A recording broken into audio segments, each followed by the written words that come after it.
el Instituto 83 esta semana hizo jornadas de distintos temas, ¿no?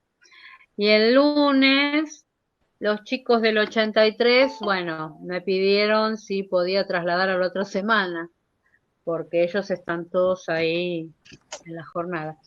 Y los chicos de geografía prácticamente no entraron, entraron 4 nada más, así que no sé si estaban en la jornada o de casualidad no entraron. Si el lunes que viene quieren que les dé clase, qué sé yo, no sé. Espero que me digan algo. Posiblemente están algunos se enteró de la jornada y arrastró al resto de los compañeros y, y me pidan que el miércoles les dé clase, no sé. Por lo pronto, por los 4 que entraron, dime sozoico. Este, si no dicen nada los otros, bueno, no sé, qué sé yo. Este, y ahora lo que les iba a agregar después sería el libro de Lischetti, lo conseguí entero digitalizado. No sé si alguien sabe sacar un capítulo. Yo no sé cómo sacarlo. Lo tengo digitalizado acá en esta máquina, no en el celular.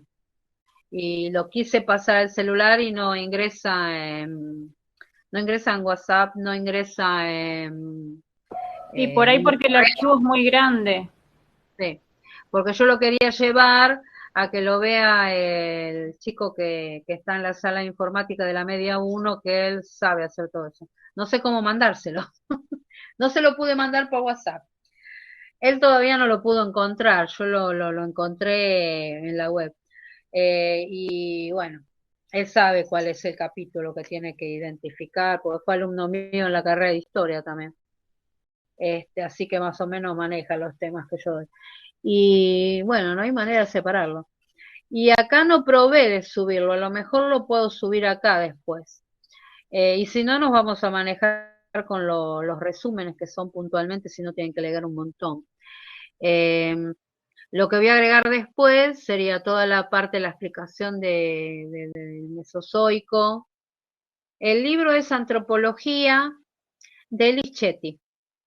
Y el capítulo que ustedes leyeron al principio es el capítulo 1 y ahora sería el capítulo de hominización, que es larguísimo.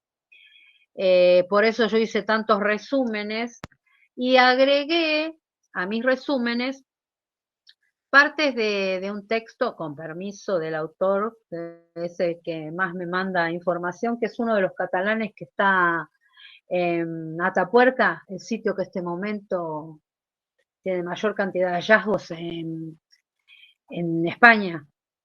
Él lo que compartió en uno de sus libros es una nueva teoría que explicaría el surgimiento del bipedismo y bueno, cuando yo le dije que sí, no hay problema, sabe que yo doy clase. Es distinto si yo lo quiero incluir en un libro, ¿no? Lo estoy incluyendo en un apunte. Toda la parte de la teoría de él, toda lo que él pone de avance en su texto, lo puse en un texto que se llama Homínidos, como forma de terminar de explicar y no hacerles leer otro capítulo más de Carbonell, este, que es bastante pesado, porque es netamente científico, es muy difícil de entender y eso. Entonces, Lichetti sigue siendo el más adaptado a chicos que recién empiezan a leer del tema. Si bien es largo, los resúmenes lo que hacen es direccionarlos a ustedes de qué es lo que tienen que seleccionar, ¿no? Qué partes son importantes.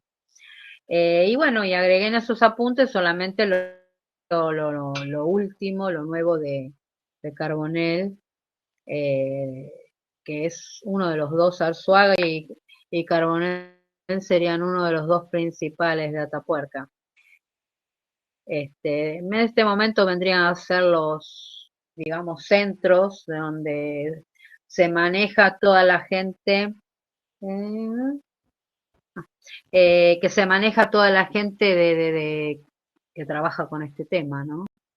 Como ellos tienen un sitio bastante importante,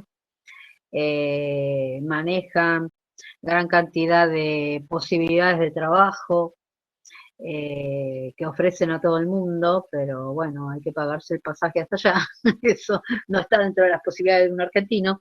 Este, entonces es como que estamos todos dando vuelta ahí alrededor de ellos. Eh, ¿Te decía? Antropología, no alcancé a leer todo. Entonces, fui incluyendo eso y el árbol filogenético varía también bastante con lo de Lichetti, porque yo voy todos los años agregándole, que es lo que tienen que ir haciendo ustedes, agregándole los nuevos individuos que van surgiendo. El árbol filogenético anualmente, generalmente o cada 2 años varía bastante porque siguen habiendo gran cantidad de hallazgos que gracias a Dios van tratando de explicar un poquito más este rompecabezas, salvo los individuos que están entre los primates de mayor tamaño y los homínidos, que son los de marcha bípeda. Ahí hay un bache bastante grande.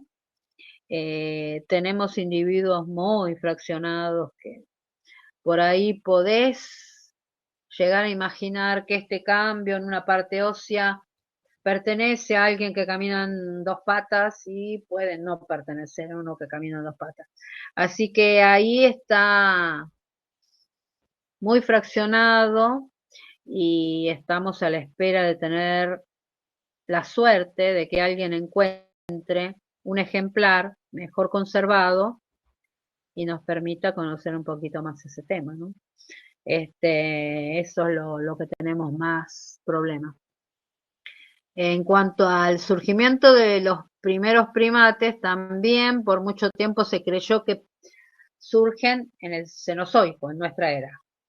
Y hará unos 15 años más o menos, un paleontólogo recorriendo los lugares de antigüedades, pues como todo arqueólogo y paleontólogo nos gustan las antigüedades, encuentra un lugar de esto, estas cuevas, le decimos nosotros, en una de estas cuevas donde venden elementos saqueados, generalmente de tumbas egipcias, en las de Perú, de México, esos son los huaqueros, eh, que descubren un sitio y van y roban esos elementos y se venden a precios siderales a gente obviamente con un nivel económico alto para lucir solo en su casa. Bueno, entonces se encuentra en una de estas cuevas un primate distinto, pequeño, que enseguida se dio cuenta que pertenecería a un momento anterior de los que conocíamos. Entonces tuvo que poner la plata. Dentro de la subvención que tenía este hombre en el trabajo que estaba haciendo, sacó plata de ahí y compró, como si fuese uno de estos anticuaristas que lucen algo raro, compró a este individuo que estaba casi completo. ¿Cómo persistió tantos años completo? Bueno, debe haber individuos, primates de distinto momento temporario, pero hay que tener la suerte de encontrarlo. Y lo tuvieron estos vaqueros, no un científico. Bueno, al comprarlo, lo estudian y ahí encuentran que logran fecharlo y el fechado era anterior. Fechaba 70.000 años, es decir, los primeros primates aparecieron en el Mesozoico. Ahí recién supimos. Porque hasta ese momento se encontraban elementos muy fraccionados y así, bueno, se empezó a asociar esos cambios a otros fraccionados y ahí se pudo saber que sí, que estaban ya a finales de Mesozoico. Bueno, así ¿En dónde eh, fue eso, profe? Perdón. el hallazgo y sería el hallazgo de ida esto. Eh, Generalmente se encuentra en zonas de África y Asia, estos elementos. Entonces, eh, en África sería así. Estos elementos así tan fortuitos o el equipo científico tiene que tener la suerte de encontrar, porque son muy pocos, o como en este caso que lo encontró un grupo de huaqueros y vaya a saber cuántos hay, cuántos elementos importantes hay que estos saqueadores encuentran y los venden cifras siderales a gente que impide que avance la ciencia, ¿no? Porque los lucen en su casa como un trofeo, tal vez con mala información, porque no tienen el fechado, pero tiene eso bonito, entre comillas, distinto, que los otros no tienen y que el museo tampoco. Entonces, bueno, son distintas formas de pensar, ¿no? En esta oportunidad, bueno, pudieron hacer un gran avance en ese tema gracias a que este paleontólogo recorría estas cuevas sin hacer saber que era paleontólogo, mirando justamente elementos huaqueados y bueno, lo compró. Bueno, ¿alguna parte del tema anterior tienen alguna duda, algo? Sí, profe, porque yo no estuve en la clase, la última clase, y un compañero la grabó, pero no toda, y no sé si lo que yo sé Hago una lo síntesis. anterior. Hago una síntesis y después avanzamos a Mesozoico. Entonces, la Tierra, o sea, el cuadro, creo que, bueno, el que les mandé más o menos se dan cuenta cómo armarlo. El cuadro se arma de abajo hacia arriba. Ese es el correcto armado de un cuadro paleontológico o paleoantropológico, arqueológico. Siempre es de abajo hacia arriba. Simplemente que en los textos comunes que llegan a los chicos se ha tenido que cambiar de arriba para abajo porque no había manera que los pibes entiendan que la lectura de este tipo de cosas es de abajo hacia arriba. Más abajo está lo más antiguo, más arriba estaría lo más moderno. Entonces, para que al menos esta primera vez ustedes vean un cuadro correcto, les mando a hacer lentamente ese cuadro, pero en los manuales lo van a encontrar al revés, ¿sí? Leído de arriba para abajo. Entonces, en la parte de abajo ustedes tienen que poner, la Tierra se termina de conformar como planeta hace 4.600 millones de años. Ahora hay un fechado nuevo de 4.650. Si ustedes manejan 4.600 o 4.500, que es el fechado hasta hace poco, yo lo tomo como válido, ¿no? Y no había vida, la atmósfera no tenía oxígeno, por tanto, la vida en la superficie terrestre, la vida que conocemos, ¿no? Es realmente imposible porque los rayos ultravioletas llegaban directamente a la superficie terrestre y todas las formas biológicas que conocemos no pueden vivir en un ámbito así. Obvio que tampoco sin oxígeno. Obviamente que puede ser que en algún otro planeta exista algún otro tipo de organismo que existe adaptado a ese modo de vida, pero no lo conocemos, no sabemos, puede llegar a existir algo, pero bueno. ¿Y el oso marino no vive, profe? ¿Eh? ¿El oso marino no vive? ¿El oso marino? Sí. Viste que es como una especie de animal celular. Ah, sí, eso es lo que surge, ahora vamos a eso.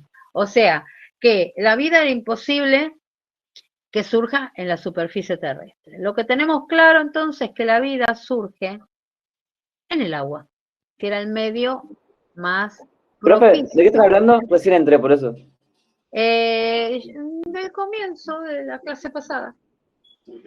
O sea, cómo tienen que fabricar el cuadro Ah, el cuadro. y bueno, la vida en la Tierra, cuando se termina de formar como planeta, es prácticamente imposible que haya habido vida.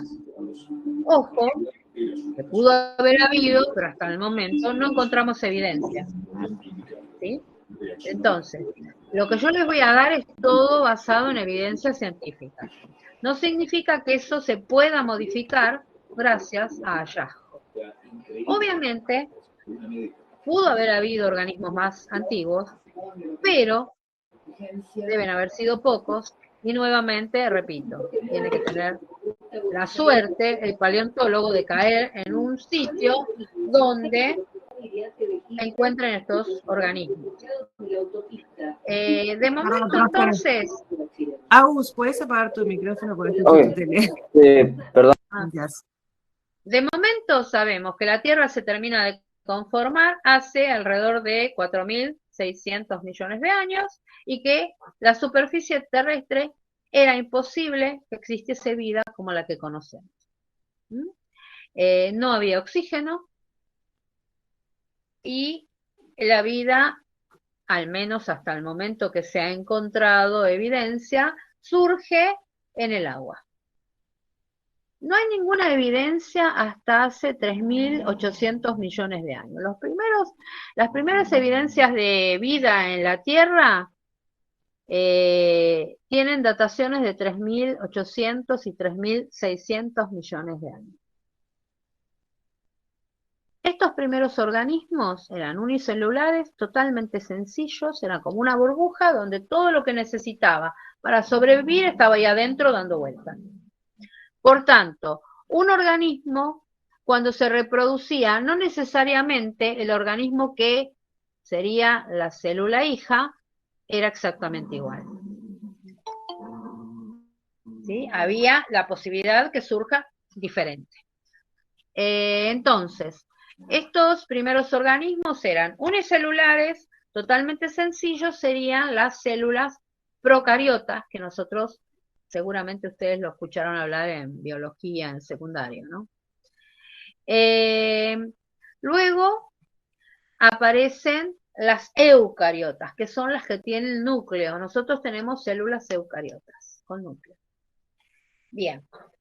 También estuvo hasta hace poco la idea de que esas primeras células procariotas solamente unas a otras sobrevivían comiéndose, fagocitándose, y así sobrevivían. Pero hubo nuevos estudios que permitió saber que ya desde esas primeras células procariotas, algunas fabricaban su alimento. Entonces, es decir, desde sus inicios de los organismos sobre la superficie, sobre la Tierra, que sería en el agua, algunos fabricaban su alimento y su desecho es el oxígeno. El desecho de las plantas, ¿cuál es? El oxígeno. Es decir, estas que fabrican su alimento es el comienzo de la línea de evolución de las plantas. Y las otras que necesitaban fagocitar a otras, comer a otras, para sobrevivir, es el comienzo de la línea de evolución de los animales. Salvando las grandes distancias de lo que es ahora, ¿no? Obvio. Estos organismos, entonces, los que fabrican su alimento son los que comienzan a cambiar lentamente la atmósfera. Comienzan a bombear, dice el texto de Lichetti, bombear oxígeno a la atmósfera. Obviamente no era lo suficiente como para que haya vida sobre la Tierra. Era necesario gran cantidad de tiempo para que esa cantidad de oxígeno comience a llegar a cierta altura, más o menos 50 kilómetros desde la superficie, y comience a combinarse 3 átomos de oxígeno, surgiendo una macromolécula que sería el ozono. El ozono no es otra cosa más que 3 átomos de oxígeno que se fusionan y actúan como filtro de los rayos ultravioleta. A mayor cantidad de ozono, más propicia era la posibilidad de vida en la superficie terrestre. Obviamente era necesario que pase cierta cantidad de tiempo.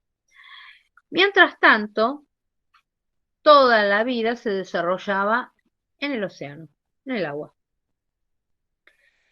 Así entonces todos los nichos ecológicos del fondo marino comienzan a tener distintos organismos muy sencillos, tanto vegetales como animales, que se van adaptando y surgen distintas pequeñas, distintas especies. Luego de que surgen las eucariotas, que son las células con núcleo, primero surgen organismos eucariotas unicelulares, pero inmediatamente aparecen los pluricelulares. El surgimiento de los pluricelulares en este primer momento, que sería los tiempos precámbricos, es la finalización del precámbrico, ¿sí? El surgimiento de los pluricelulares es la finalización del precámbrico. Entonces, comienza una nueva era, la era primaria, la era paleozoica, que es lo que les pido yo como nombre, y en algunos textos la van a encontrar como la era de los peces. En esa era, el primer periodo se llama cámbrico, que es lo que le da el nombre a la anterior época, por eso precámbrico. El cámbrico suceden grandes cambios, por eso se llama explosión cámbrica. En el cuadro tienen que poner explosión cámbrica, periodo cámbrico y, ¿sí?, de pluricelulares, seguir la liñita y poner lo que les voy a decir ahora. Entonces, en ese periodo cámbrico, todavía los científicos no saben cómo, de repente, surge gran cantidad de distintos tipos de organismos pluricelulares. De no haber casi nada por cientos y cientos de años, algo ocurrió que todavía no hay una evidencia clara. Algunos dicen, hubo gran cantidad de oxígeno. ¿Y de dónde vino ese oxígeno? Hubo tal cosa. Bueno, ¿de dónde surge todo eso? Evidentemente hay cosas que todavía no pudimos encontrar, ¿no? Evidencia que nos diga esto fue por tal cosa. La cuestión es que estos pluricelulares comienzan a diversificarse, adaptarse a los distintos nichos ecológicos, pero la particularidad era que eran enormes. De algo microscópico, de repente aparecen terribles bichos, que actualmente no los hay tan grandes, y yo doy el ejemplo, por ejemplo, de las Nautilium, que aún hoy día existen, que son esos caracoles que adentro son rosados, que los venden para adorno en las casas regionales de la costa. Esos Nautilium en ese momento tenían el tamaño de 3 hombres uno arriba del otro. Y ahora, como mucho, es este tamaño. Esos organismos no eran caracoles como conocemos.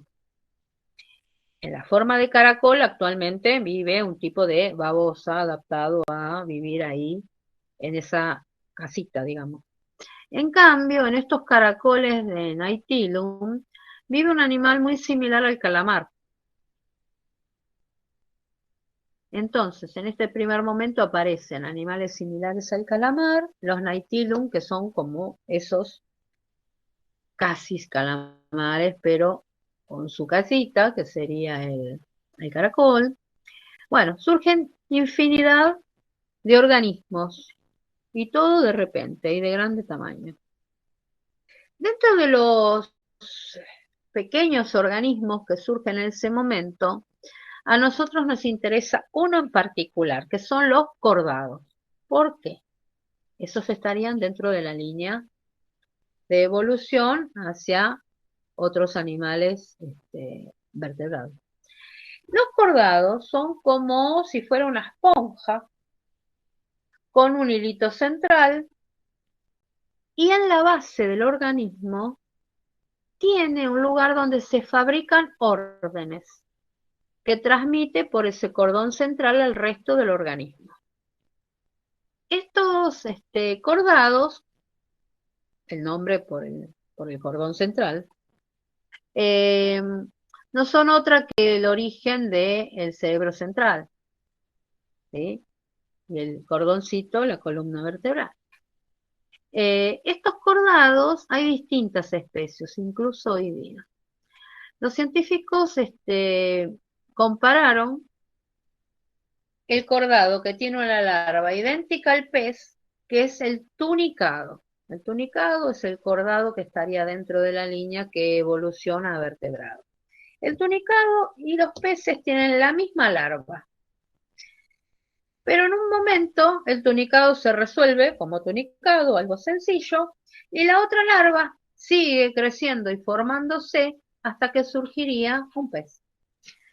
Evidentemente hubo algún tipo de mutación, generalmente se supone que es por el ingreso de mucha cantidad de rayos ultravioleta, que ejerce una necesidad de cambio en el organismo, y estos serían los que comienzan a absorber calcio del agua y comienzan a proteger ese cordón central, que es lo principal para ellos para sobrevivir, con lo que más adelante serían vértebras, ¿no? Comienzan a recubrirlo con calcio. Así, estos tunicados que tienen esa transformación son los que dan origen a los primeros peces agnatos. Agnatos son los que no tienen mandíbula. Y yo doy como ejemplo, para que se den cuenta cómo es, son algo similar, bueno, es un agnato, las anguilas. ¿Mm? No es que estas sean anguilas, sino que son organismos similares. Entonces, estos son los primeros vertebrados. Los peces agnatos son los primeros vertebrados. Es decir, esa mutación que da el tunicado recubriendo de calcio ese cordón central lleva a que estos nuevos organismos tengan una estructura de sostén, una primitiva columna vertebral, que luego lentamente en distintas adaptaciones comienza a conformarse con las, lo que llamamos espinas, todo lo que consiste en un esqueleto de un animal que conocemos, que son todas bastante similares. Entonces, esto es el inicio de los vertebrados. De estos primeros peces agnatos que no tienen mandíbula, surgen otros con mandíbula, o sea, mejor adaptados, pero surgen dos tipos. Los que siguen teniendo ese esqueleto blando, que serían los cartilaginosos, y otros que absorben mayor cantidad de calcio del agua y hacen que ese esqueleto sea más duro, los óseos. Nosotros estaríamos dentro de la línea de los óseos. Es decir, el tunicado que se transforma por una mutación genera los peces agnatos que comienzan a tener un aparato de sostén o esqueleto, pero cartilaginoso, blando. Que sea cartilaginoso no significa que sea débil. Yo doy el ejemplo de hoy día, el cartilaginoso más conocido y bravo sería el tiburón. El tiburón es cartilaginoso. Simplemente que la estructura está formada con menor cantidad de calcio. Por eso ese hueso es un cartílago, es más blando. Y los otros absorbieron más calcio y formaron un esqueleto más rígido. Entonces, de los peces óseos, que también se adaptan a todos los medios del fondo marino, nos interesa un tipo en particular, los que se adaptan a las costas. Estos peces óseos que se adaptan a las costas tienen la dificultad de que en un lapso temporal breve, cambio estacional, que es más cálido y seco, tiene la dificultad de que en el medio donde viven, temporariamente bajaría el agua. Por tanto, ellos tienen que sobrevivir ese tiempo en el barro, en el lodo. Estos peces óseos tienen una adaptación a ese medio. ¿Y cuál es la adaptación? Desde el estómago tienen dos bolsitas donde reservan oxígeno para sobrevivir ese lapso de tiempo en el cual tienen que vivir en el lodo. Esos son los peces pulmonados. Hoy día persisten 3 especies. Una es de Sudamérica, otra de África y otra en Oceanía. ¿Sí? Son distintas, pero son pulmonados. Obviamente estos pulmonados en algún momento generan una mutación que hace y los obliga a que esas dos bolsitas dejen de ser un aparato respiratorio tan sencillo y se termina de conformar el aparato respiratorio que conocemos. ¿Mm? Que bueno, es común en humanos y todo tipo de vertebrados que conocemos en la superficie terrestre, ¿no? El aparato respiratorio en todos estos son idénticos. Ahora volvamos hacia atrás. De las plantas o vegetales que comienzan a fabricar oxígeno, algunos de esos, uy, ya empecé a, esperen que agarre un caramelo antes que empiece a toser, a esta hora, pasa que comienzo muy temprano yo a hablar, con esta humedad, uy, pobre garganta. Entonces, ¿qué ocurre? También las plantas se diversifican a los distintos fondos marinos.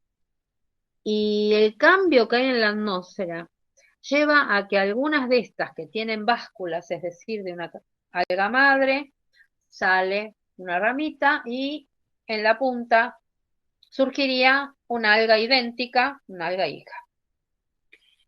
Estas lentamente comienzan a adherirse a las costas. Obviamente ya había un suficiente cambio en la cantidad de oxígeno. Y estas son las que originan los primeros musgos y helechos. Eso es lo primero que recubre la superficie terrestre, le cambia los nutrientes, porque obviamente de tener la incidencia de los rayos ultravioleta directo en primer momento, ahora tiene que haber un cambio también en los nutrientes para que puedan surgir otro tipo de vegetación. Estos lentamente van recubriendo, por tanto el sol no llega directamente a la superficie terrestre, van teniendo desechos, ¿sí? Que van cambiando la parte de los sedimentos, de los nutrientes, y luego se originan los helechos. Todos estas plantas no son otra más que una adaptación al medio favorable a los primeros vertebrados que van a subir a vivir sobre la Tierra. Después aparecen los insectos, que supuestamente tenían un tamaño fenomenal. Los mosquitos dicen que eran casi del tamaño de una persona. Había escorpiones, bueno, todo tipo de insectos. Todo esto fomenta de alguna manera el surgimiento de helechos con un tamaño descomunal que no conocemos, con forma de árbol. Es la primera vez que se recubre la superficie terrestre de bosques. Todo esto es el medio propicio a lo que va a surgir ahora, después de los peces pulmonados, y que son los primeros vertebrados que suben a superficie terrestre. Entonces, estos peces que se adaptan y comienzan a cambiar el aparato respiratorio son Los anfibios. Los anfibios son los primeros vertebrados que habitan la Tierra, pero no se pueden alejar de las costas, porque necesitan el agua para reproducirse. Estaba la vegetación necesaria para que ellos subsistan y estaba la alimentación, los insectos.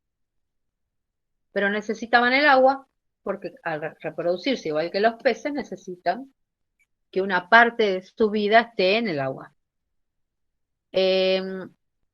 Luego surgen las coníferas, que son árboles que de entre sus hojitas rígidas generalmente, algunos más duros, otros menos, pero generalmente rígidas, surja un modo diferente de reproducción, es decir, surge lo que llamamos piña, que cuando se termina de desarrollar, estalla y vuelan sus semillas a cierta distancia, así se va trasladando, digamos, el bosque de coníferas.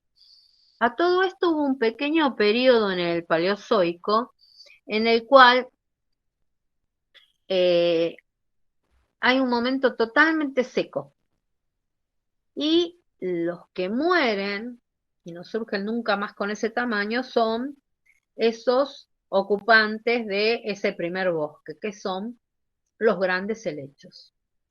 Persisten, pero de menor tamaño, que son los que conocemos.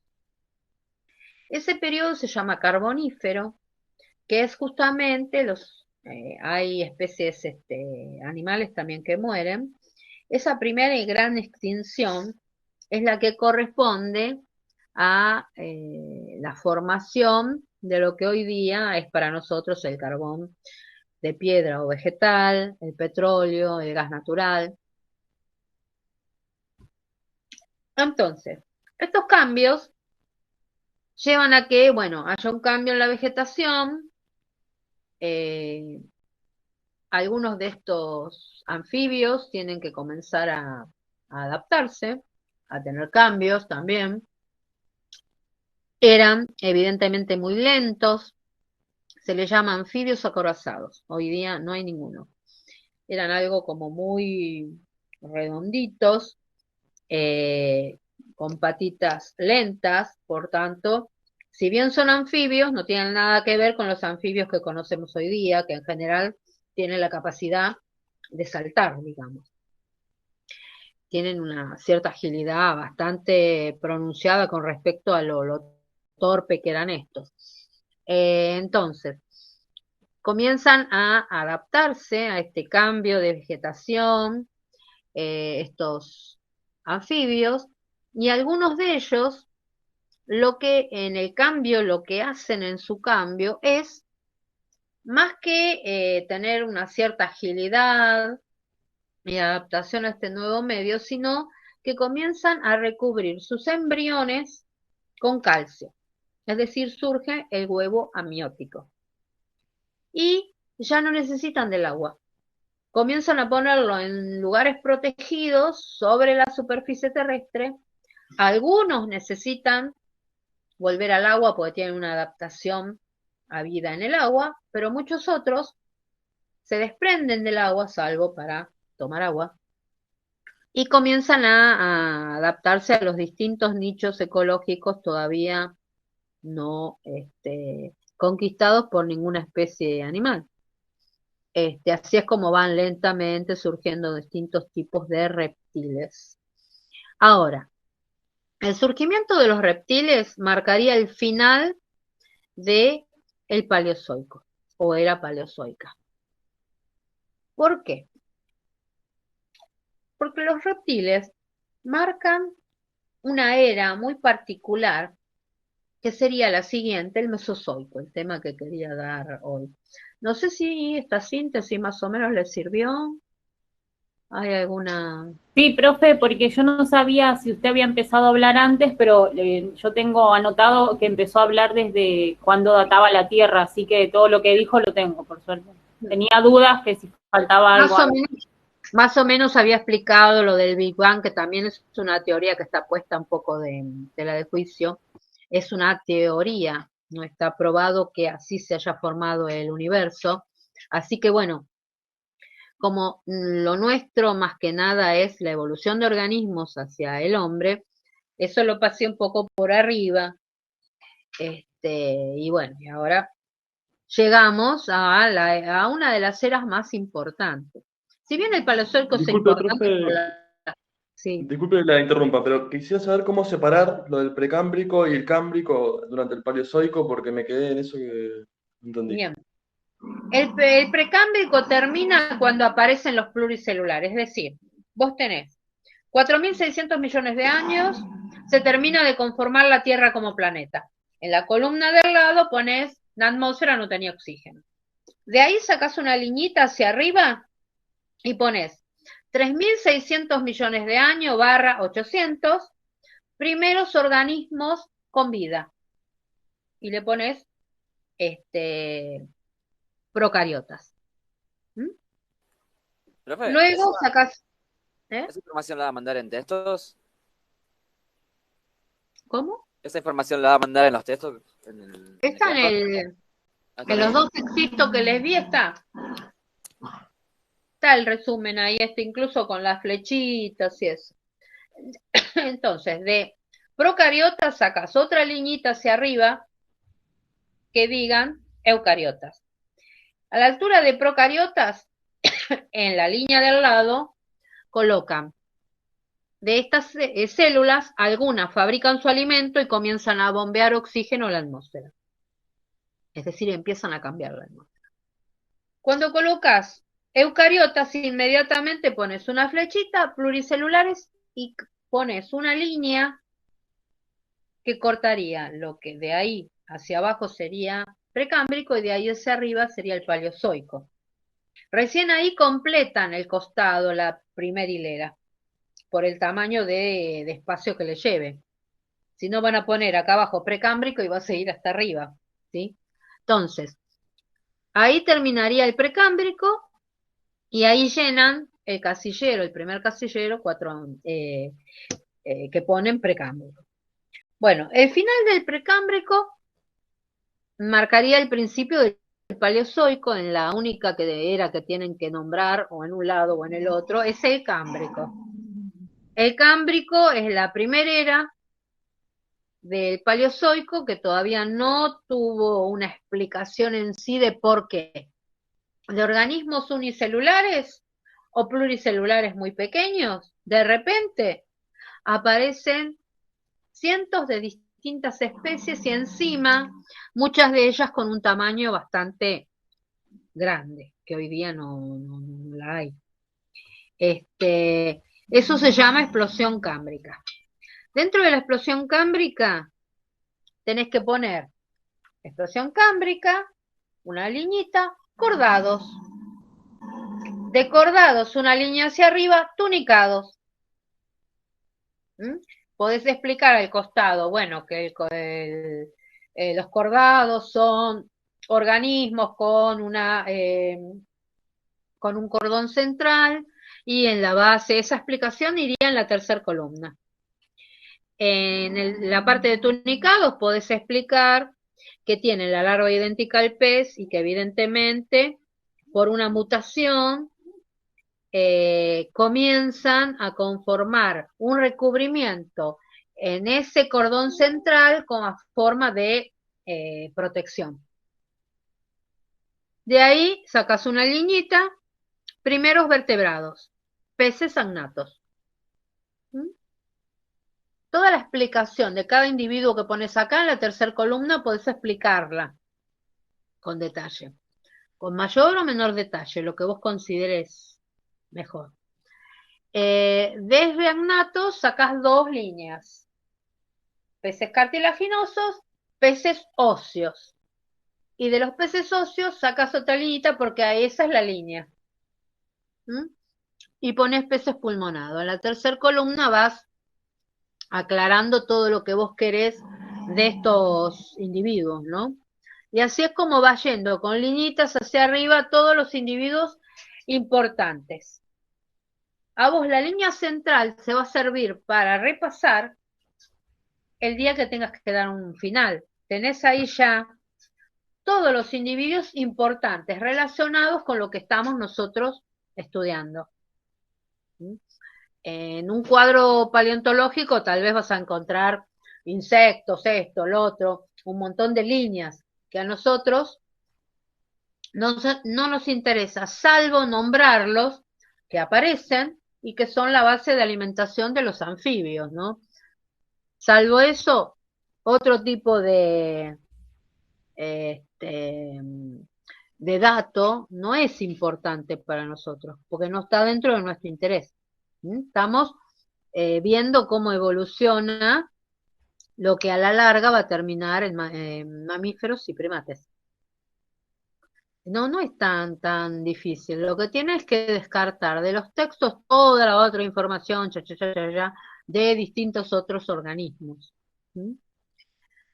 Entonces, el último individuo que surgiría en la era paleozoica serían los reptiles. ¿Sí? En el costadito, claro. Comienzan a recubrir sus embriones con calcio, por tanto, se reproducen fuera del agua. Ahí cruzan una línea y desde reptil van a Mesozoico, y ahí entonces hay una diversificación de los reptiles. Es una era muy particular en la cual aparecen gran cantidad de reptiles, pero la gran mayoría tienen una alimentación ocasional. Lo que venga, comía. Pero hay un conjunto de estos reptiles que se adaptan a comer solamente un recurso. Esos son los saurios. Eso es lo que los hace violentos. Ellos no eran violentos porque sí, eran violentos porque todo el que se acercaba al lugar donde había su recurso era un enemigo, podía robarle su comida. Y se arma una cadena trófica, ¿sí? Una cadena alimentaria en la cual este comía a este al otro. El herbívoro comía tal vegetal, pero era comido por este y no por el otro. Eso que los hace tan fuertes, hace que surjan reptiles terriblemente grandes, que nunca más volvieron a existir, gracias a Dios, es lo que los hace débiles.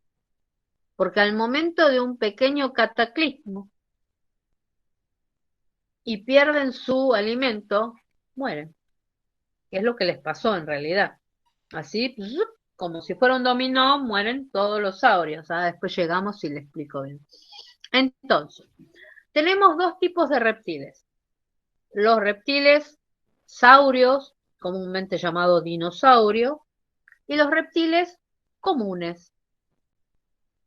Siguen habiendo diversificaciones, siguen habiendo surgiendo distintos tipos de especies, pero lo particular es que los reptiles comunes eran más pequeños de los que hoy día son. Significa que el predador, que era el saurio, obviamente hacía que esta otra especie permanezca pequeño para que sobreviva con menor cantidad de alimentación, pero también para tener la facilidad de escape, porque no necesariamente el saurio se los comía, no, si no era su recurso, los mataba, porque podían llegar a comerse su comida. ¿Sí? Entonces, el tener un tamaño menor resuelve todo el problema. Primero, la posibilidad mayor de escape, al ser pequeño. Segundo, la necesidad de menor cantidad de alimentación para sobrevivir. Muchos de ellos tenían grandes órbitas, eso significa que tenían hábitos nocturnos, que luego fueron transformándose y se transformaron en animales que hoy día conocemos, reptiles comunes, que ya no tienen ese hábito nocturno. Y sus órbitas lentamente fueron colocándose a un tamaño menor, que es el necesario para, bueno, un animal de vida diurna, ¿sí? Que normalmente conocemos. Los saurios entonces son los que reinan el Mesozoico. Ya al final del Mesozoico, los terápsidos, que es un tipo de reptil común, algunos de ellos comienzan a retener sus embriones dentro de su cuerpo. Obviamente generan menor cantidad de embriones, porque el reptil genera mucha cantidad de embriones, sabe que de eso va a sobrevivir el 10%. El resto es comido por otros animales, o no llega a vida adulta y no se reproduce, ¿sí? Por diversas razones, el 10% es el que sobrevive. En cambio, los terápsidos comienzan a retener esos embriones, no gastan en recubrirlos con calcio, los alimentan internamente, obviamente por las dimensiones y la posibilidad de alimentación de estos embriones, generan menor cantidad de embriones, pero con más seguridad que de sobrevida. Así lentamente estos cambios llevan al surgimiento de los mamíferos. Estos mamíferos surgen ya casi al final del Mesozoico. Tenían un tamaño muy pequeño, los autores que investigan el tema hablan del tamaño de una rata o el tamaño de una ardilla, no dejan de ser más que esto. Y con grandes órbitas, hábitos nocturnos. Todo animal que tiene grandes órbitas es porque tienen hábitos nocturnos. Y todo eso tiene coherencia y lógica. Es decir, estos animales salían de noche a alimentarse y tenían una alimentación generalizada. Lo que venía, lo que se les cruzaba, eso comían. Ya prácticamente al final del Mesozoico surge un tipo nuevo de vegetales, que son los que hoy día de alguna manera reinan, que son las plantas con flor. ¿Sí? Es decir, plantas que por medio de flor se reproducen por el fruto, y hay un tipo de mamífero que se adapta a alimentarse de ellas, y es los primates. Hace 70 millones de años surgen, hasta ahora hay evidencias de que hace 70 millones de años surgen los primeros primates, adaptados a estas plantas, también con pequeño tamaño, y a los 65 millones de años algo sucede que extermina todos los saurios. Está la teoría del meteorito. Sí, pero la caída de un solo meteorito no puede exterminar todas las especies de la Tierra. Obviamente, esa caída de ese meteorito genera un desequilibrio en la parte de magma y lleva a que haya un vulcanismo masivo. Comienzan las erupciones en todos los volcanes que conocemos y los que están apagados, ¿sí? Todos los volcanes que conocemos entran en erupción, y no es que la erupción los mata. Lo que los mata es que de la erupción la gran capa de cenizas se deposita a baja altura, y un tiempo muy corto la Tierra no tiene la posibilidad que pase la suficiente cantidad de rayos solares para que las plantas puedan hacer cómodamente su fotosíntesis. Lo raro es que las plantas que surgen en el Mesozoico también desaparecen junto a los saurios. Las otras plantas persisten de forma, los botánicos y biólogos le dicen forma dormida. Dormida es cuando no siguen vivas, pero no funciona la parte de reproducción. Es decir, no tienen follaje, tienen lo mínimo como para sobrevivir y fabricar su alimento, pero no todo su follaje, luego flores y demás.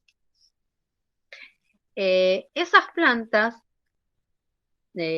logran sobrevivir ese lapso donde no pasan los rayos ultravioleta, los rayos solares.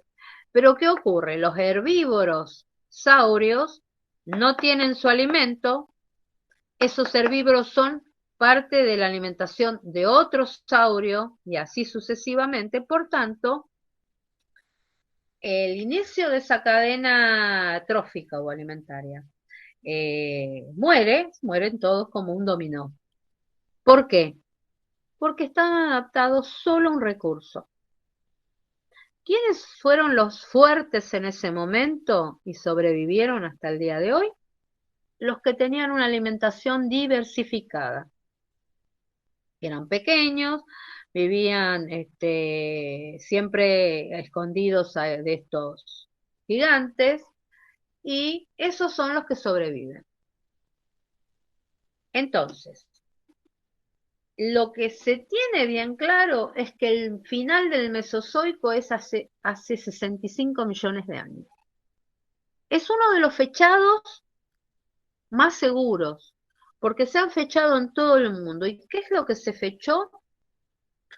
Una capa blanquecina que recubre todo el planeta, tiene 65 millones de años. Esa capa blanquecina o grisácea es lo que se llama iridio.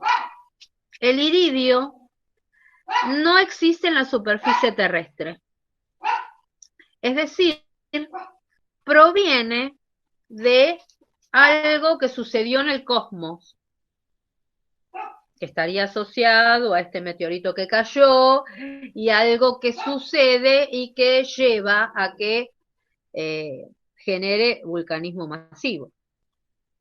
Entonces, el iridio debe haberse depositado, ¿sí? Como se deposita todos los días. Si dejamos un año sin limpiar los muebles, ¿qué ocurre? Hay una capa terrible de tierra. Bueno, imagínense de iridio. En muy poco tiempo se deposita, no llega a 2 centímetros esa capa, y luego de esa capa no existe ningún saurio. Es decir, eso marcaría el final del Mesozoico. La caída del meteorito está asociada a todo este evento, a algo exterior a la atmósfera terrestre que contiene iridio y se deposita, algo que genera vulcanismo masivo. Todo está asociado. Bueno, este evento tan particular es lo que extermina todos estos saurios, pero les abre la puerta al resto de los animales que eran tan asediados por ellos. Ahí entonces tienen que cruzar la línea, que es el final del Mesozoico. ¿Cómo se llama la era siguiente? Es la era actual, que es la Cenozoica. El principio de la Cenozoica comienza con un clima más húmedo y cálido, favoreciendo las nuevas plantas, las plantas con flor, favoreciendo que estas nuevas plantas comiencen a adaptarse en distintos lugares y que adquieran un tamaño mayor. O sea que surgen por segunda vez bosques que recubren la tierra. Estos bosques, o sea, el resto de los animales tienen gran cantidad de nichos ecológicos dejados por los saurios y empiezan a adaptarse, comienzan a surgir mayor cantidad de especies, pero en ese primer momento el mamífero más favorecido son los pequeños primates, porque son los que se adaptan a alimentarse de esas plantas con flor y fruto. Estas plantas con flor y fruto comienzan a tomar gran tamaño, se transforman en bosques y selvas, por tanto estos primeros primates, comienzan a ser los más exitosos y se trasladan, eran de pequeño tamaño, por las partes altas del bosque. Estos primeros primates tienen un tipo de marcha que se llama por braquiación, es decir, utilizan las 4 extremidades más la prolongación de la columna vertebral, la cola. Es casi como tener 5 patas. No se olviden que el tamaño de ellos permiten que esa prolongación de la columna vertebral los sostenga. No pasa eso con los más grandes, ¿no? Si tienen cola, igual no se cuelgan porque no los sostienen. Bueno, esos serían los primeros primates exitosos. Obviamente, ese éxito lleva a que haya cada vez nuevas especies, que surjan otras con mayor tamaño. Las de mayor tamaño se trasladan por las partes medias, porque un animal de mayor peso en una rama la dobla y se cae. Esos primates con mayor tamaño comienzan a adaptarse a las partes medias, las horquetas de los árboles, y se trasladan pura y exclusivamente por marcha cuadrúpeda. Tengan o no prolongación de la columna vertebral, se trasladan en 4 patas. Luego, a medida que siguen, el lapso que siguen siendo exitosos los primates, porque todavía permanecía habiendo selvas y demás, surgen otros organismos con un tamaño mayor y esos comienzan a poblar las partes bajas de la selva, es decir, comienzan a caminar sobre la tierra. Estos que comienzan a caminar sobre la tierra, algunos conservan la marcha cuadrúpeda, pero muchos de ellos, que terminan siendo actualmente los grandes monos, simios, como los quieran llamar, comienzan a tratar de caminar de una forma más erguida. Por tanto, si bien conservan la posición cuadrúpeda, comienzan a caminar sobre nudillos. Esa es la tercera marcha que surge, la marcha sobre nudillos. Ahora, la pregunta que por mucho tiempo se hicieron muchos científicos es cómo surge la marcha bípeda. En el cuadrito que yo les agrego de Carbonell, el que les digo yo de catalán, que le pedí permiso para publicar su cuadro, van a ver los dibujos, todo representado, todos los dibujitos de todos los tipos de marchas que se propusieron. Y de hecho, seguramente ocurrieron, pero no marcaron ese cambio a que estos animales adquieran la marcha bípeda. Una de las propuestas es que al haber un cambio climático y retraerse los bosques y aparecer pastos altos que se llaman sabana, ahí los que reinaban eran los felinos. Por tanto, ellos se tenían que parar en 2 patas para ver si venía algún predador. De hecho, lo debe haber pasado, pero eso no le va a marcar un cambio en toda la estructura ósea. Otros explican de que la necesidad de llevar, ¿sí?, alimento de un lado hacia otro al campamento base donde se junta todo el grupo, debe haber marcado la necesidad de cambiar la estructura ósea. Tampoco eso, porque hoy día hay muchas especies de primates que lo hacen y no tuvieron un cambio marcha bípeda. Otros, bueno, porque tienen que trasladar las crías. Bueno, hay un sinfín de explicaciones que hoy día ocurren en muchos primates actuales y eso no les cambia la estructura ósea. Por tanto, un conjunto de médicos y biólogos proponen una teoría científica, la teoría de termorregulación.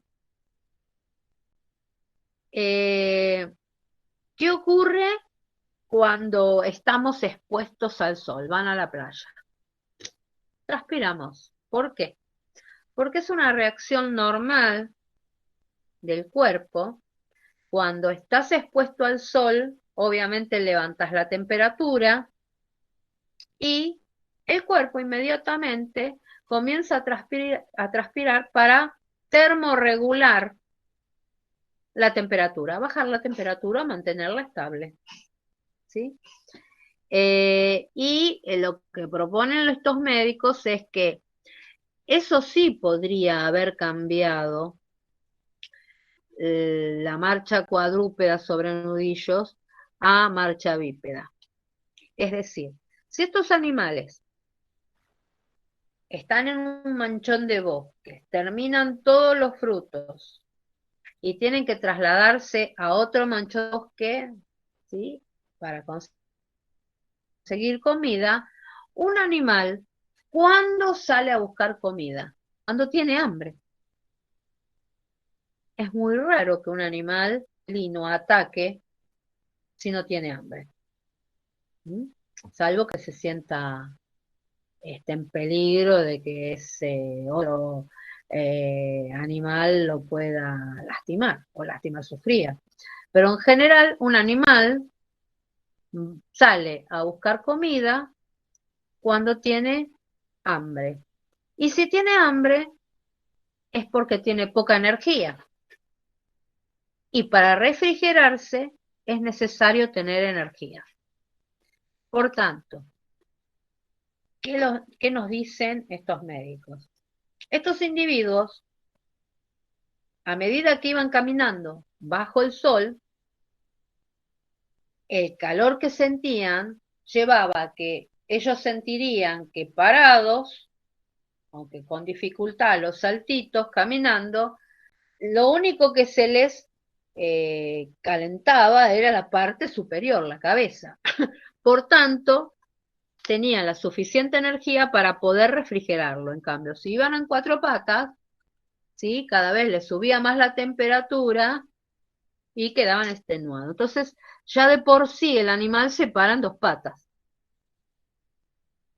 Entonces, el que constantemente de generación en generación tuviesen que hacer ese trayecto, lleva a que prefieran hacerlo en dos patas. Eso no va a cambiar la estructura ósea del adulto. Pero no olvidemos que el infante lo acompaña de la misma manera. Entonces, la cría, como pasa por ejemplo con los chicos que los hacen caminar antes, se les dobla las piernitas.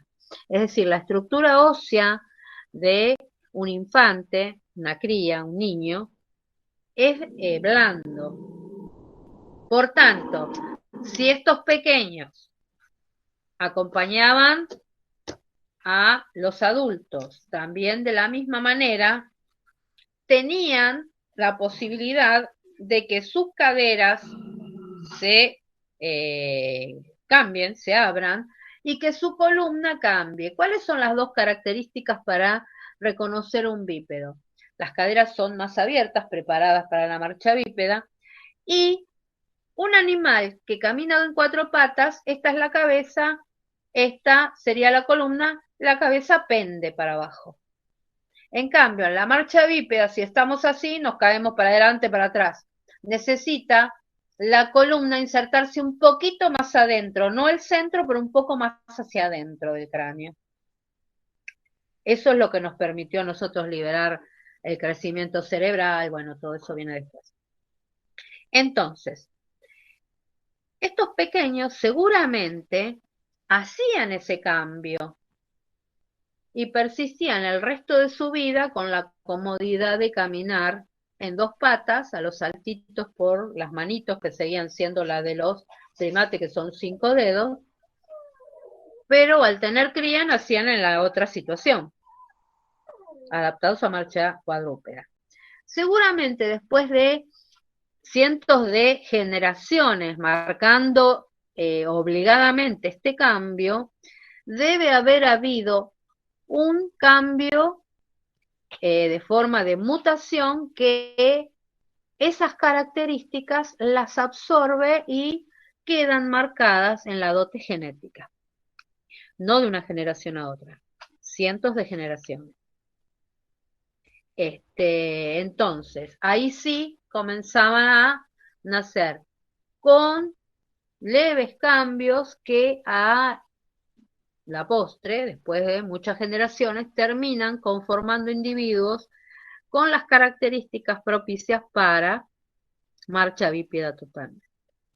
Eso sería la explicación más científica y más lógica, ¿no?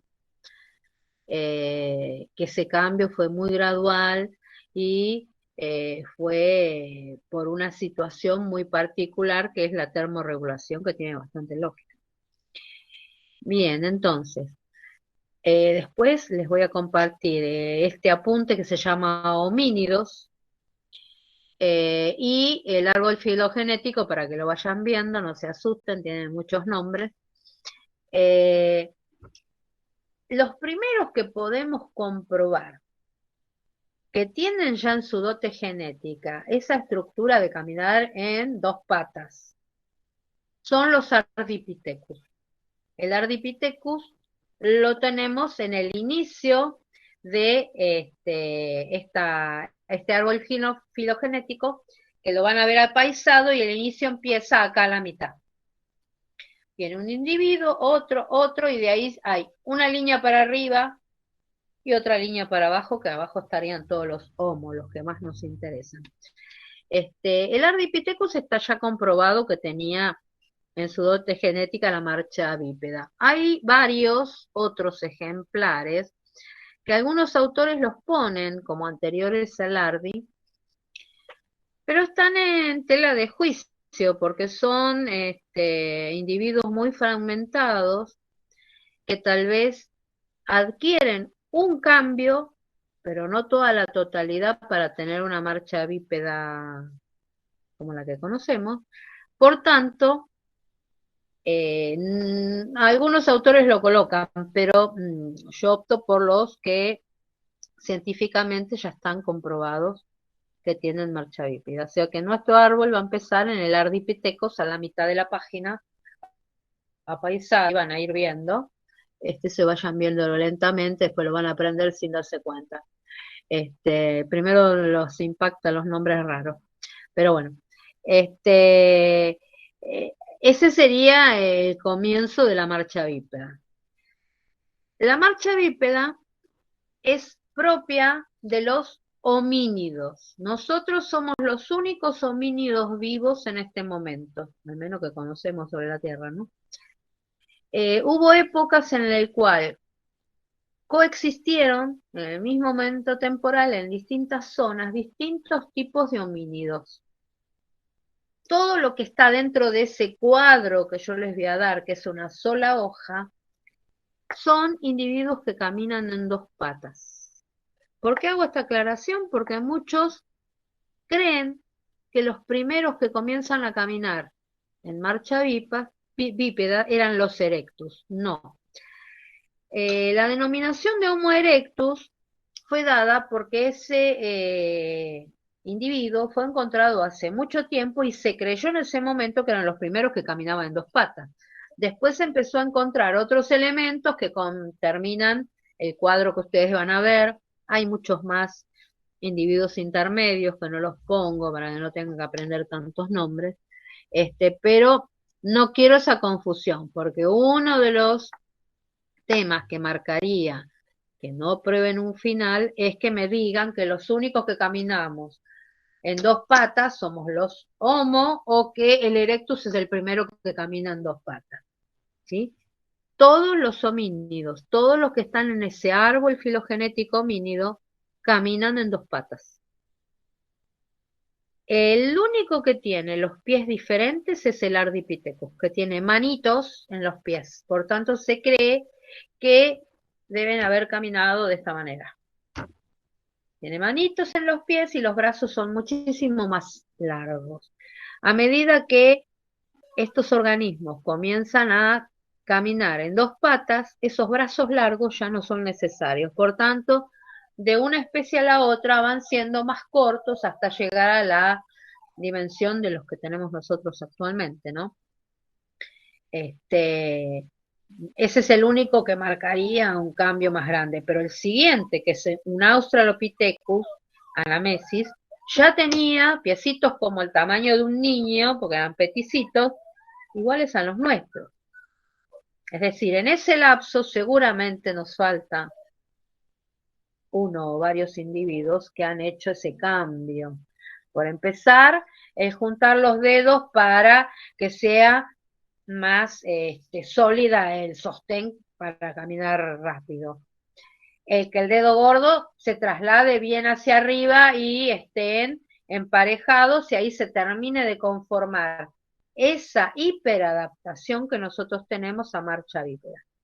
Somos los únicos homínidos vivos y somos totalmente generalizados, simples, manitos de 5 dedos como los primeros primates. Lo único que tenemos hiperadaptados son los pies. ¿Sí? Nuestros pies son netamente una adaptación para marcha bípeda, ¿sí? Como si fueran las bases de un edificio. Las zapatas, alguno que conozca de albañilería. O sea, es lo único que tenemos muy transformados.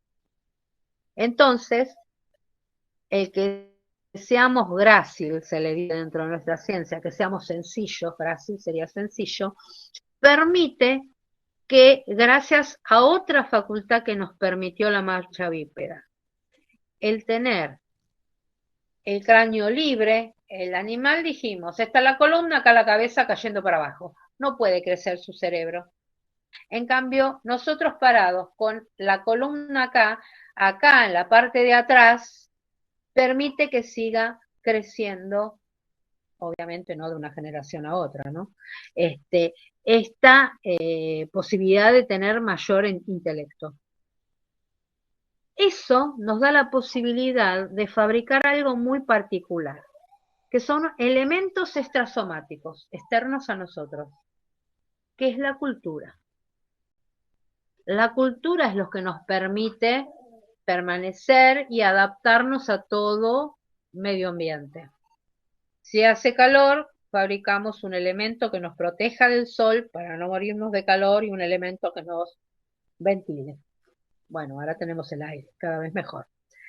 En el caso que quieramos ir a la Antártida, ¿sí? Se fabrican elementos que nos proteja del frío. Es decir, nuestra cultura nos permite permanecer y poblar o habitar en todo ámbito. Más o menos, hasta ahí. Bueno, todo eso falta bastante también, que va a estar en el apunte de homínidos. Por ejemplo, la alimentación también tiene mucho que ver.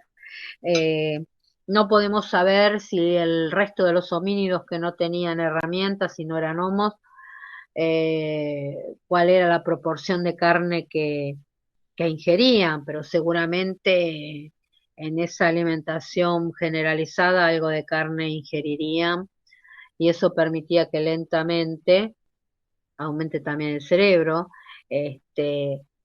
El órgano más importante nuestro sería nuestro cerebro, que no sé si alguna vez lo vieron en la carnicería de la vaca, grasoso. ¿Qué es lo que Disculpe, necesita? profe, yo Sí. tengo una duda. En todas las materias, bueno, en la historia, este año, todo, nos enseñan que hay, no sé, 3 o 4, bueno, 4 o 5 homínidos que fueron de nuestra especie, digamos, ¿Cómo? que fueron evolucionando para llegar a ser nosotros, digamos, Australopithecus, Homo erectus, Homo habilis, Neandertal y nosotros, Homo sapiens. O sea, Entonces, vos aprendés en las otras pura y exclusivamente la línea Homo. que Claro. surgiría Entonces, de los yo lo- australopithecus. Yo la lo que duda te que enseño tendría es yo, todo lo otro. Sí. la duda que tengo yo es si en el medio de todos esos hay como mini evoluciones que tienen Sí. nombre en la antropología y eso. Eso es lo que me Sí, hay, lo que pasa que no les agregué todos los o sea, hay adaptaciones en distintas islas, en distintas regiones, Georgicus, Domo de Flores, que lo deben haber escuchado más de una vez, y un montón de otros, que no tiene grandes cambios, estaría englobado dentro de esas grandes fases. Entonces, Ok. en lugar de complicarlos y darle netamente paleoantropología, lo que le doy es lo que a ustedes le ayuda a entender esos cambios, esos grandes cambios bien marcados es lo que le damos, que llamamos fase. Van a ver en el árbol filogenético alguna variedad de Australopithecus que se hiperadaptaron a un ambiente que cuando hay un cambio de ambiente no pueden desandar esa hiperadaptación y por esa razón mueren, ¿sí? Pero no les doy mucho más porque, o sea, no haría la cosa que ustedes estén sabiendo todos los nombres raros, sino que les voy dando los núcleos que engloban cada gran cambio. Pero sí hay muchas adaptaciones que, bueno, que a la larga derivan, por ejemplo, los pigmeos, es evidente que es una adaptación que por alguna razón redujo su tamaño, deben haber tenido por mucho tiempo un estrés nutricional. Un individuo, por ejemplo, ustedes tienen un niño malnutrido, van a notar la forma, el cuerpo, eh, o sea, reproduce la forma que debería tener a medida que va teniendo cada vez más edad, pero reduce el tamaño. ¿Sí? Cuando hay un estrés nutricional, hay una reducción. Eso se ve, por ejemplo, en las familias italianas hoy día. Las familias italianas, las gallegas, bueno, tuvieron un estrés nutricional bastante grande en las distintas guerras. ¿Y por qué se sabe esto? Porque sus hijos, más o menos, sus nietos ya comienzan a tener una altura distinta. Es decir, comienza a recuperar la altura de los otros ancestros antes de ese estrés nutricional. ¿Qué ocurre si esto pasan muchas generaciones? Si pasan muchas generaciones con este problema, se adhiere a la dote genética esa característica de menor altura, que es lo que tiene que haber pasado con los pigmeos. El Homo floresiense, bueno, que no lo pongo en el cuadro, está en una isla, la isla de Flores, y la isla de Flores está separada por una grieta muy grande del resto del continente, por tanto, al bajar los océanos tampoco tuvo posibilidad de entrecruzarse con otros. Y ellos ya tenían en su dote genética una estructura más pequeña, más grácil y de menor tamaño. Y bueno, distintos cambios climáticos lo hicieron no adaptable, por tanto desaparece. Nunca cambió su estatura. Hay distintas posibilidades, ¿no? En el caso de los pigmeos es muy llamativo y es clarísimo que tuvieron muchísimas generaciones en una zona que por alguna razón tenían estrés nutricional. No es que la zona no haya tenido alimentos, pudo haber estado poblada de otras especies predadoras que hacía que estos se alimenten lo mínimo para persistir como especie. Entonces, reducen su tamaño. En el caso de los reptiles, por ejemplo, los reptiles comunes en el Mesozoico tienen menor tamaño, cuando comienza el Cenozoico adquieren mayor tamaño porque era más beneficioso el medio ambiente. En el caso de los pigmeos fue exactamente al revés. Bueno, hay un montón de ese tipo de adaptaciones. Y, profe, ¿usted cree posible nuevas evoluciones del Homo? ¿O ya cree que ya habrá estancado? No, sí hay, están bien claritas. Te doy dos ejemplos. Por empezar, el cabello surge en el comienzo de los homínidos como una forma de refrigerar también o ayudar a la refrigeración de la zona expuesta. Ya no cumple función, salvo el adorno. Por tanto, la retracción del pelo, obviamente no va a ser en una o dos generaciones, van a ser en cientos, es una de las cosas que va a suceder. Vamos a terminar con muy poco pelo. La otra está sucediendo ahora. Por ejemplo, tal vez en el conjunto de chicos que en este momento está acá, hay alguno que tiene su muela de juicio, sin ningún problema en la dentición. Otros pueden tener la muela de juicio y se le torcieron todos los dientes, como me pasó a mí. Otros lo tuvieron que operar porque tenía la muela de juicio, pero no tenía lugar y se le hinchó la cara así. Y otros directamente no la tienen y en las radiografías no aparece, significa que eliminó la muela de juicio. ¿Sí? Todos los términos intermedios son mutantes. ¿Sí? A veces da miedo esa palabra. Mutante no es el bicho, el monstruo que aparece en las películas. Son los individuos de una especie que va teniendo un cambio. La muela de juicio no la usamos, por tanto tiene que desaparecer y el molar que le sigue lo mismo. ¿Por qué? Porque nuestra alimentación hace que se reduzca la mandíbula, por tanto la misma cantidad, ya perdimos 2 molares. Por tanto, la misma cantidad de molares no nos sirve. Entonces, las especies, luego de muchas generaciones, va creando esa eliminación de ese elemento que ya no le sirve. El apéndice no deja de ser también una mutación que evidentemente es bastante más lenta.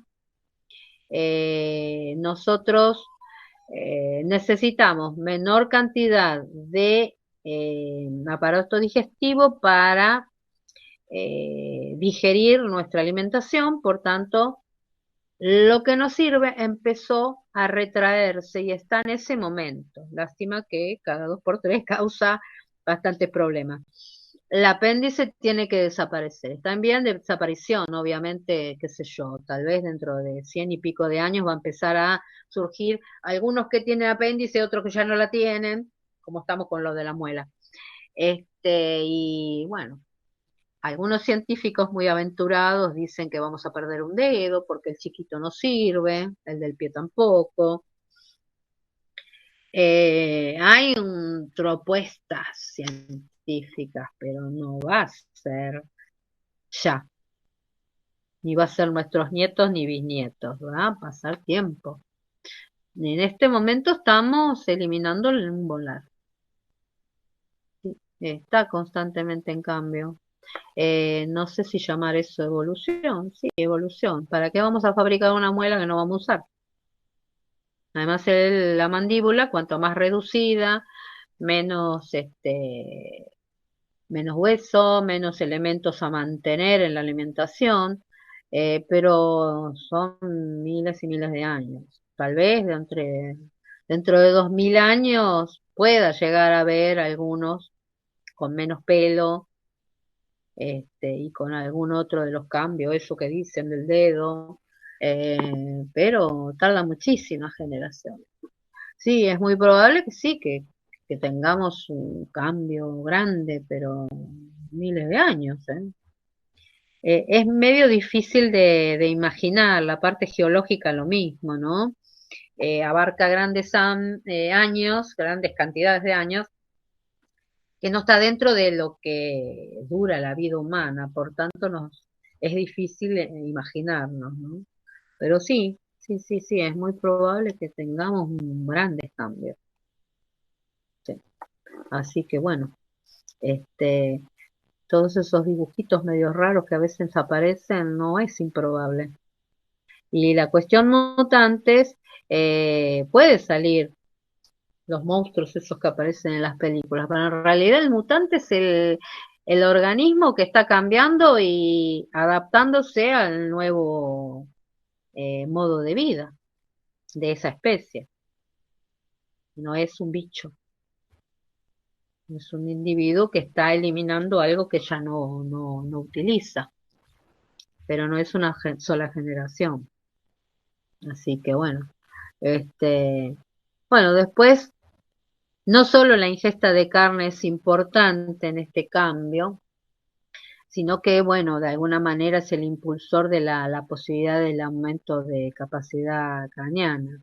El aumento del consumo de carne, que seguramente fue en el hombre, por eso la preocupación de la fabricación de elementos de caza, de corte, permite que lentamente comience a aumentar su capacidad craneana, pero además ese pensar en cómo fabrico esto porque necesito o quiero tener tal comodidad o poder cazar a aquel animal con menos problemas, ese estar pensando y elaborando también impulsa el aumento de la capacidad craneana.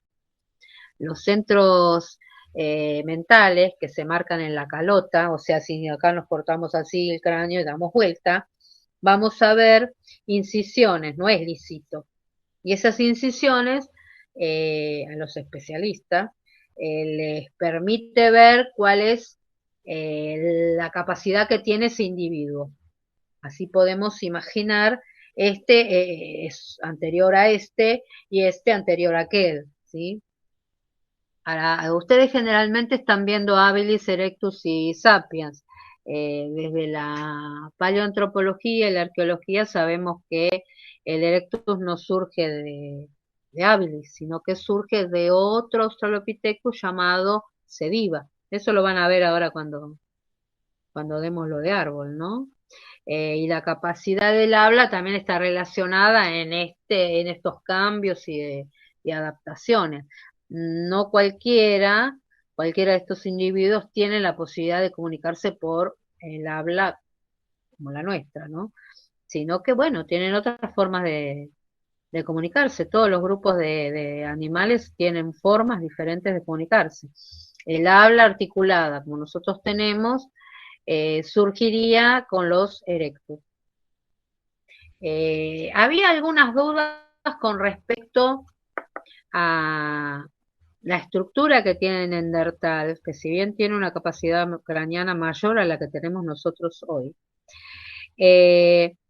pero hubo estudios que no hace mucho que corroboran que sí, que tenía la capacidad, de ahí es que lo haya creado, la capacidad fonadora tan desarrollada como un Erectus y un poquito más, prácticamente como los primeros Sapiens Sapiens. Ahora, de ahí a que se haya puesto a crear una forma de comunicación por medio del habla articulada, no sabemos. Es medio problemático poder saber si hablaban o no. Nosotros nos llevan los huesos, y si tienen arte. El arte también es una manifestación de la evolución simbólica de cada grupo. Para crear arte o para tener un enterratorio, tenés que tener una capacidad de creación simbólica. Para tener un enterratorio tenés que tener un lazo de grupo muy fuerte, que no aparece en los erectus. Si bien se moverían en grupo para tener el éxito que tuvieron, obviamente se movían en grupo y se organizaban. Obviamente no había un sentimiento como hubo sí a partir de Neandertal, que comienza a tener enterratorios, ¿no? Todo eso está relacionado con la evolución mental. Los erectus era como los animalitos, bueno, sí, se murió, qué sé yo, bueno, hay animalitos que tratan de reanimar al animalito que era compañero de ellos, pero llega un momento en que se olvidan y andan, ¿sí? En cambio el humano por ahí llora el resto de su vida la persona que perdió, ¿no es cierto? Por tanto, los neandertales evidentemente tenían un sentimiento de esa naturaleza. Ahí es donde surge la necesidad de conservar lo poco que queda de ese individuo para volver a rendirle algún tipo de homenaje. Eso sería un enterratorio. Porque si no, como el resto de los animales, queda ahí, el que se murió quedó ahí. No lo enterré, lo comieron el resto de los bichos, ¿sí? En cambio, cuando comienza un enterratorio es porque no quiero que venga un animal y se lo coma, quiero tener un lugar donde volver a rendirle algún tipo de culto o lo que fuese, y bueno, está todo relacionado en la evolución mental. Es bastante complicado todo eso. Bueno, todo esto se está logrando muchas información ahora.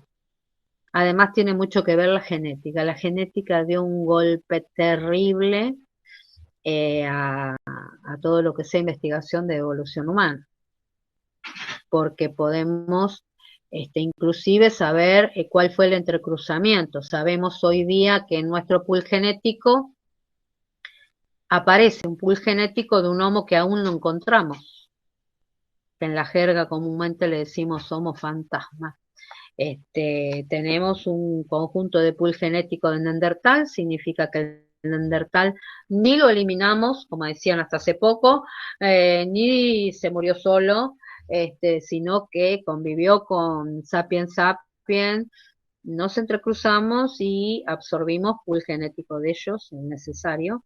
También sabemos que nos entrecruzamos con el Homo denisova, tenemos pool genético de Denisova, y bueno, tenemos pool genético de alguien que todavía no encontramos, que esperemos poder tener la suerte de encontrarlo a breve tiempo. Bueno, la otra clase yo voy a volver a retomar toda esta parte de cenozoicos, de tipos de marcha, las voy a explicar mejor, las características que compartimos con todo el resto de los primates, salvando las distancias, pero compartimos características porque somos primates también. Todo esto de evolución que expliqué la voy a explicar bien. Lo que voy a tratar es de subir ahora el apunte que habla de esto, que sería el de homínidos, y les voy a subir el de el árbol filogenético, pero no se asusten, eso viene después, no es tan difícil. Porque ven, y eso que no puse ni la mitad de los nombres, ven todos los nombres y dicen, ¿cómo me aprendo todo esto? No se tienen que aprender tanto, además lo van a aprender, no se quieran dar cuenta, lo aprenden, no es tan difícil. A mí me da miedo, a veces pobres chicos se asustan con el árbol filogenético, no es tanto. Entonces ahí ya vamos a ir tratando de terminar de cerrar todo lo de el surgimiento de los homos, cómo se planteaba. Es más, en el texto de Lichetti y muchos otros, sobre todo porque son de origen europeo, que es donde más se publica, ellos obviamente quieren fomentar la idea de que su idea es la que predomina. Desde el paradigma americano siempre se planteó que Lucy era el que origina a los primeros hábiles, ¿no? Los primeros hombres hábiles. Y ellos decían que era afarense, africano.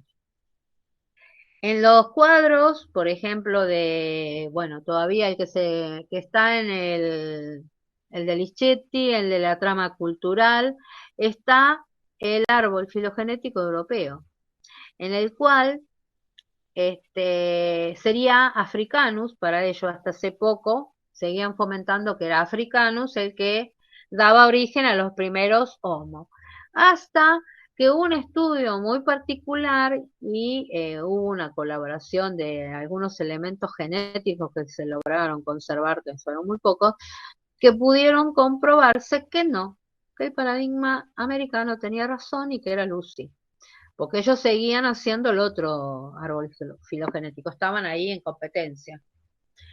Actualmente también hay algunas competencias con el Bergensis, todo eso, que yo no se los pongo porque se van a volver locos con los nombres. Pero esto de Lucy y que sería Ferencis, y africanos, uy, por mucho tiempo. Fue una lucha. Siempre es a ver cuál de los dos paradigmas es el que gana. Hasta que hay suerte en algún hallazgo o algo y hay una información que permite corroborar una cosa y otra, ¿no? Como la cuestión de los paleontólogos, que está muy dividida con que si los saurios desaparecieron o siguen. ¿Quién serían para ellos los saurios que aún siguen? Las aves. Hará cosa de unos 5 o 6 años, se encuentra uno de esos saurios voladores, que ellos decían que lo que aparece ahí redondito eran plumas. Por tanto, para ellos era que ellos habían evolucionado a las aves modernas, y el otro grupo dice que no, que surge del alivianamiento de los huesos de algún tipo de otro tipo de animal que hace esa adaptación. Bueno, hubo un hallazgo espectacular en el cual esas cositas que cuelgan, que parecían plumas en las alas de esto, en la impronta, tenía una impronta tan perfecta que aparecen y se nota que son colgajos de la piel, no son plumas. Desde ese hallazgo, bueno, ya cayó un poco en descrédito la idea de que las aves son saurios. Y bueno, se sigue tratando de ver de quiénes evolucionaron alivianando los huesos, las aves. Pero de los dinosaurios alados, no. No, porque eran colgajos de la piel que permitían que tengan aerodinámica. Importante el descubrimiento, digamos, porque dio mucho conocimiento. Pero bueno, así es como están los paleontólogos, es una lucha terrible entre ese tema. Y en el caso de nuestros dos paradigmas, Europa siempre quiere tener la preponderancia, entonces es como ellos fabrican mayor cantidad, o mejor dicho, producen mayor cantidad de textos, entonces llega a todo el mundo, mismo en la web, gran cantidad de textos que promocionan su teoría. Entonces a veces es difícil voltearla.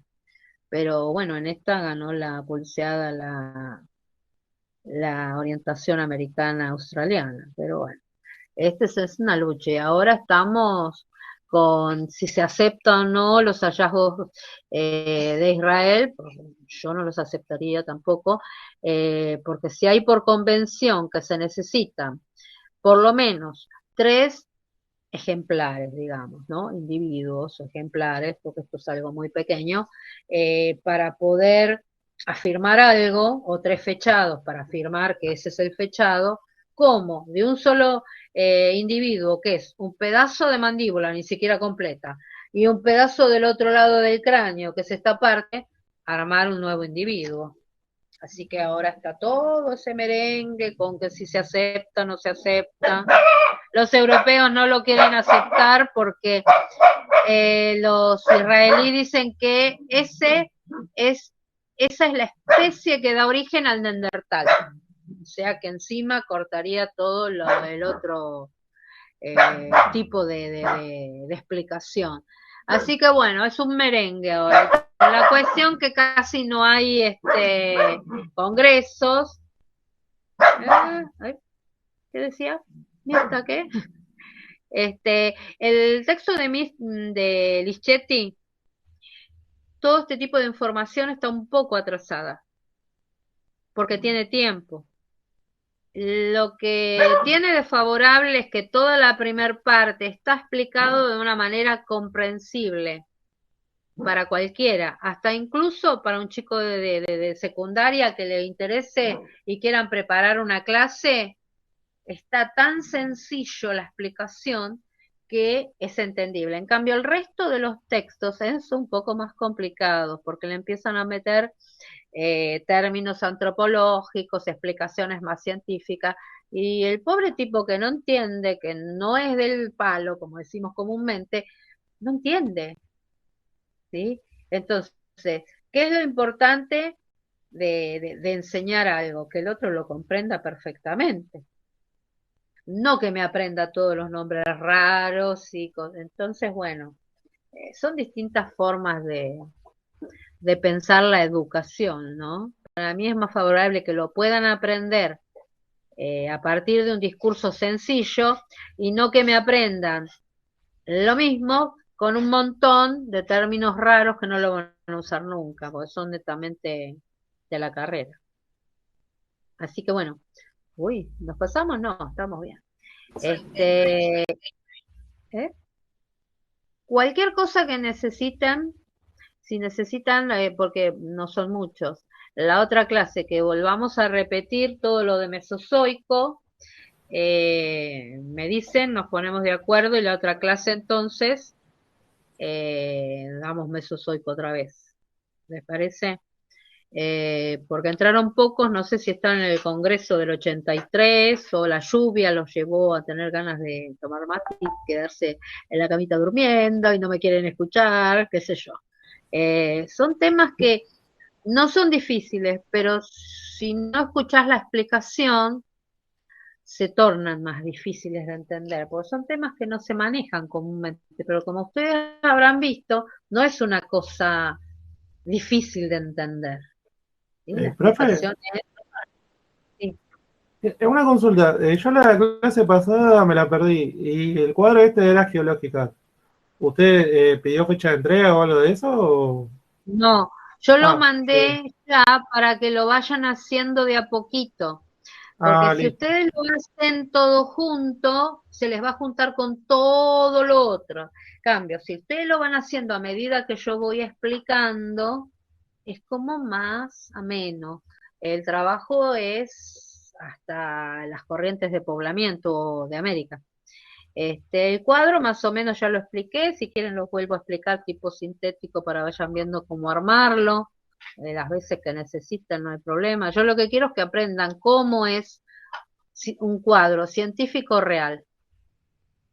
En los manuales ya se hace al revés. Ustedes, si tienen que enseñar y compran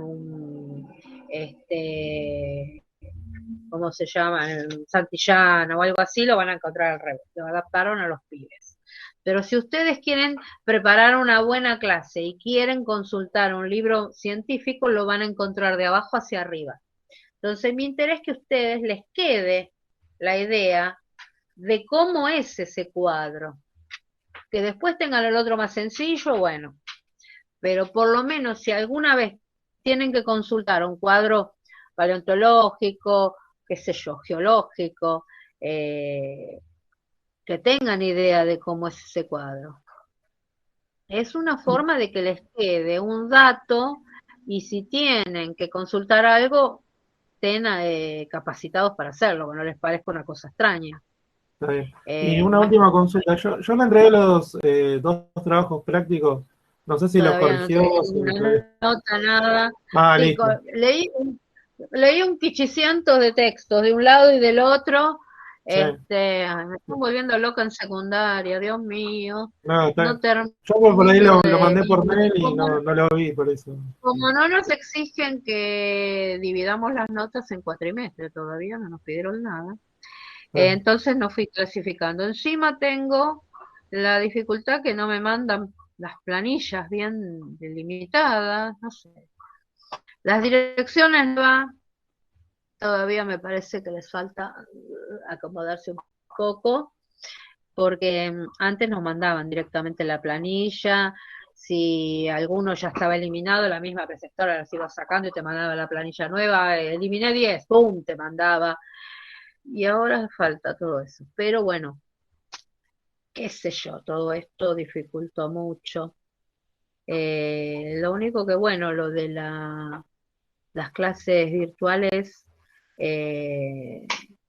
se está pensando que tal vez unas clases, un tipo de clase mixta no estaría tan mal.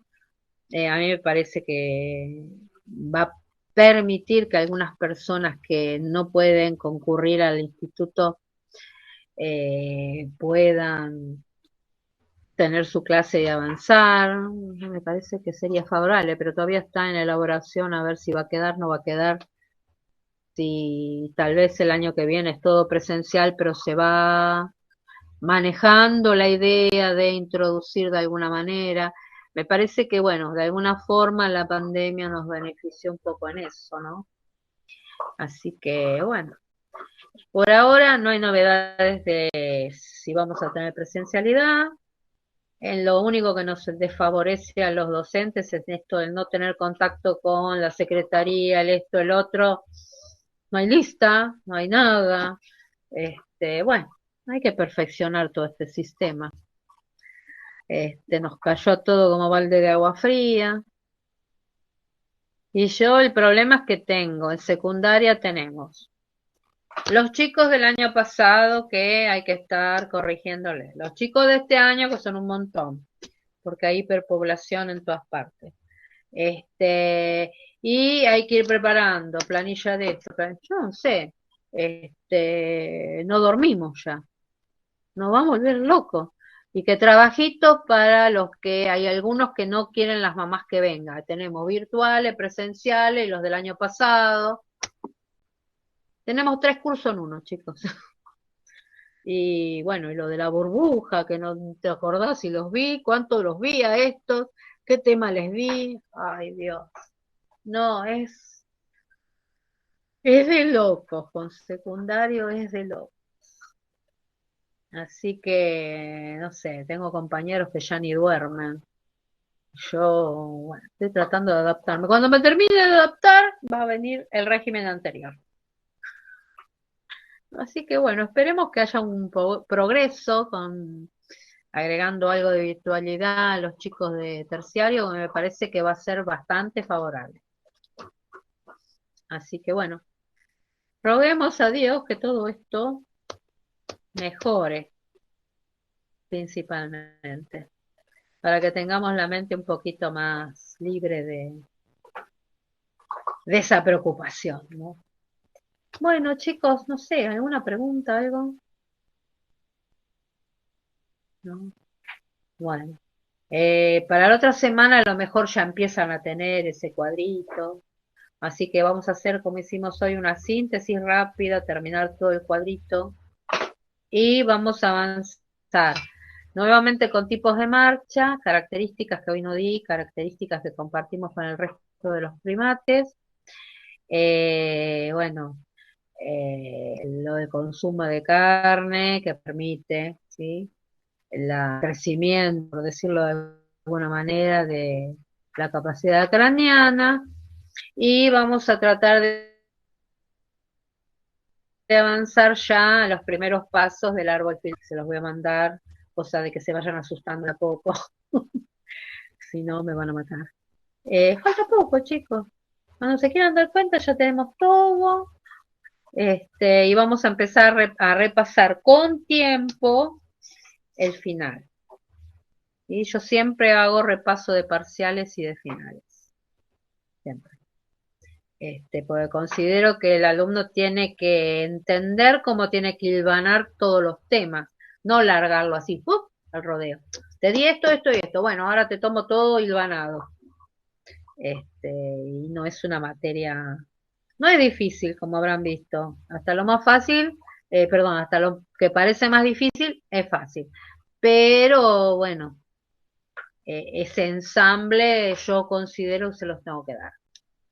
Yo, es mi forma, ¿no? No digo que ni que es lo mejor ni que es lo peor. Es lo que yo considero mejor. Y me siento más segura de que ustedes estén preparados para un final, ¿no? Bueno, chicos, esperemos que no se mojen mucho, cuídense, no se me resfríen. Que ante cualquier chiste nos vamos. Buenas noches. Bueno, buenas noches. Buenas noches. Chau.